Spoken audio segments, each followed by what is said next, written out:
Halo boy, balik lagi sama gua di Fans Bola.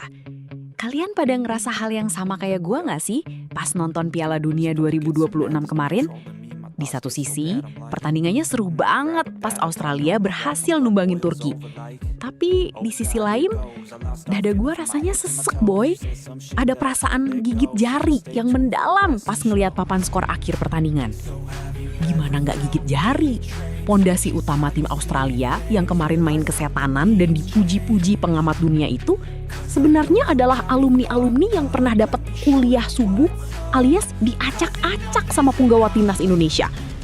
Mulai dari kipernya yang dipaksa mungut bola sama Komang Teguh, strikernya yang penaltinya dibaca kayak buku terbuka sama Hernando Ari, sampai wonderkid mereka yang mati kutu di hadapan Marten Paes. Ironis banget gak sih bos? Kita yang ngasih kekalahan ke mereka. Kita yang tahu kelemahan mereka. Tapi sekarang kita cuma bisa jadi penonton layar kaca sambil gigit jari. Sementara mereka lagi ngerasain mewahnya rumput Piala Dunia. Nah, di video kali ini, Fans Bola bakal bedah rasa nyesek ini sedalam-dalamnya. Jangan lupa like dan subscribe dulu sebelum kita mulai merenung bareng-bareng. Oke, mari kita buka luka lama tapi membanggakan ini boy. Kita flashback ke turnamen Piala Asia U23 kemarin. Waktu Indonesia ketemu Australia, di atas kertas kita dianggap bakal jadi bulan-bulanan. Tapi lapangannya berkata lain. Kalian ingat kan, siapa kiper Australia yang kemarin jatuh bangun nahan gempuran Turki di Piala Dunia? Iya, dia adalah kiper yang sama yang kepalanya pusing gara-gara sundulan maut Komang Teguh. Kiper ini sekarang statusnya pemain Piala Dunia, bos.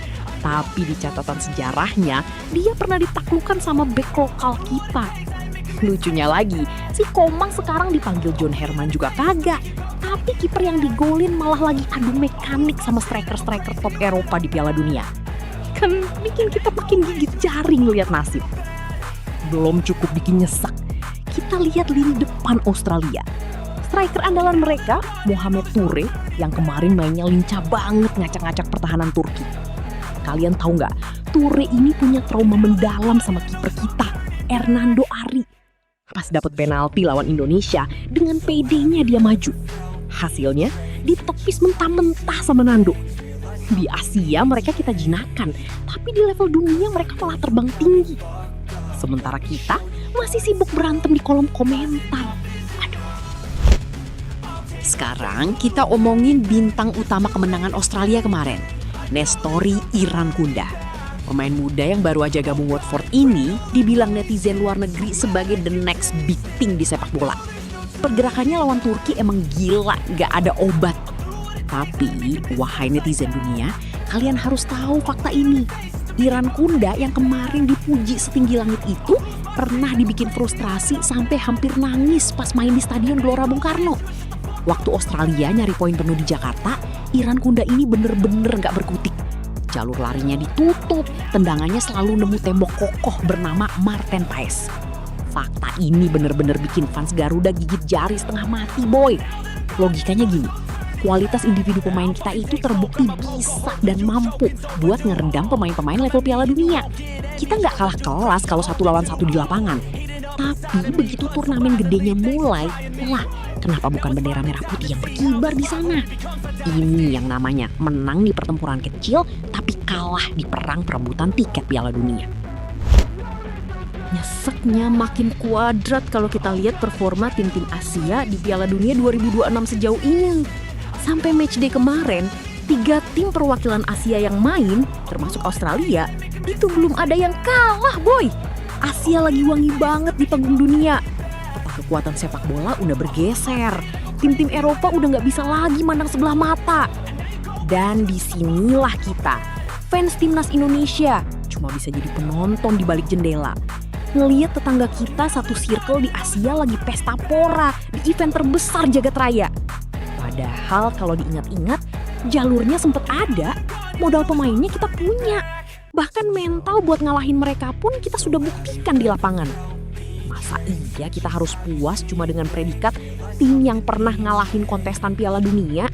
Nggak keren banget bos. Gelar kayak gitu nggak bakal dipajang di lemari trofi. Malah makin kita ingat fakta itu, makin dalam kita gigit jari. Kesimpulan dari pertandingan Australia kemarin benar-benar jadi tamparan keras buat sepak bola kita.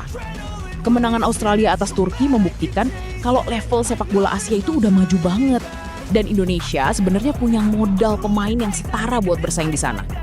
Kita pernah ngalahin kiper mereka, pernah nepis penalti strikernya, dan pernah ngunci pergerakan wonderkidnya.